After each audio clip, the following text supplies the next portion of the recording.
ঈদে মিলাদুন নবীকে বেদাত বললে কি বউ অটো তালাক হয়ে যাবে?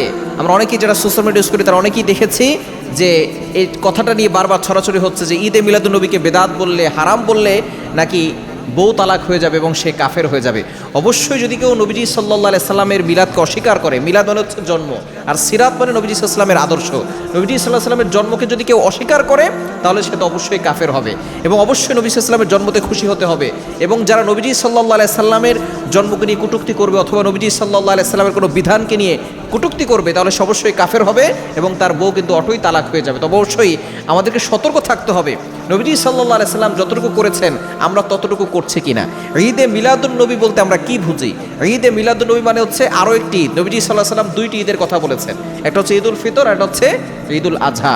তবে অবশ্য অনেক সময় রূপক অর্থে, শাব্দিক অর্থে শুক্রবারের দিনটাকে ঈদ ধরা হয়, অনেক সময় দেখা যাচ্ছে আরাফার দিনকে ঈদ ধরা হয়। তবে নবীজি সাল্লাল্লাহু আলাইহি সাল্লাম বড় ঈদ দুইটি কথা বলেছেন, একটা হচ্ছে ঈদুল ফিতর, একটা হচ্ছে ঈদুল আজহা।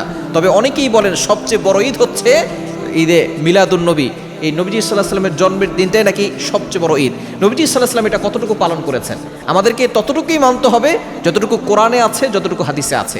আল্লাহ পাক রব্বুল আলামিন নিজেই বলে দিয়েছেন, পবিত্র কোরআনুল কারীম খুলেন 28 নম্বর পারার 5 নম্বর পৃষ্ঠার 8-9 নম্বর লাইন, সূরা হাশরের 7 নম্বর আয়াত, ওয়ামা আতাকুমুর রাসূলু ফাখুযু ওয়ামা নাহাকুম আনহু ফান্তাহু। নবী যেটা বলেছেন সেটা ধরতে হবে এবং নবী যেটা নিষেধ করেছেন সেটা ছাড়তে হবে। নবীজি সাল্লাল্লাহু আলাইহি সাল্লামের জন্মের ব্যাপারে, কবে তিনি জন্মগ্রহণ করেছেন এটা নিয়ে অনেক মতভেদ রয়েছে। কবে জন্মগ্রহণ করেছেন এটা সোমবারে, এটা সকলের কাছে ঐক্যমত।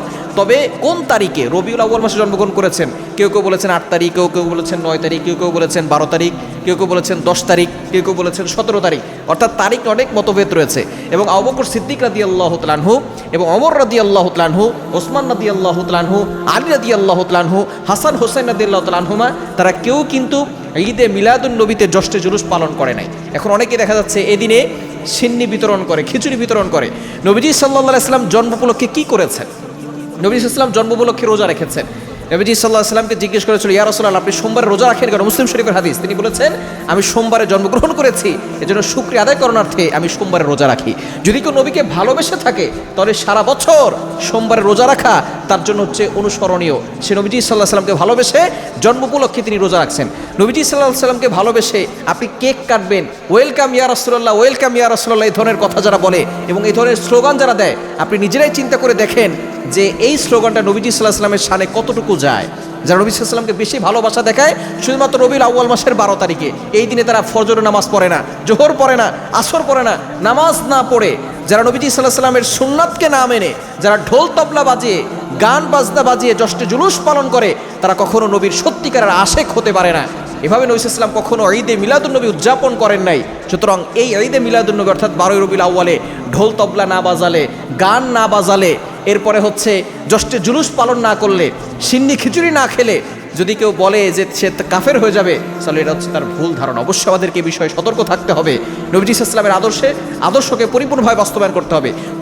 কোরআন এবং সুন্নাহ যতটুকু আছে আমরা ততটুকুই পালন করার চেষ্টা করব। এটাই হচ্ছে আমাদের জন্য নবী সাল্লাল্লাহু আলাইহি সাল্লামের আদর্শকে আঁকড়ে ধরার অন্যতম একটি বিধান। এজন্য অবশ্যই নবীজি সাল্লাল্লাহু আলাইহি সাল্লাম যতটুকু বলেছেন ততটুকু করব এবং যেগুলো নিষেধ করেছেন সেগুলো আমরা কখনোই করব না। আল্লাহ পাক রব্বুল আলামিন সকলকে সঠিক বুঝ দান করেন।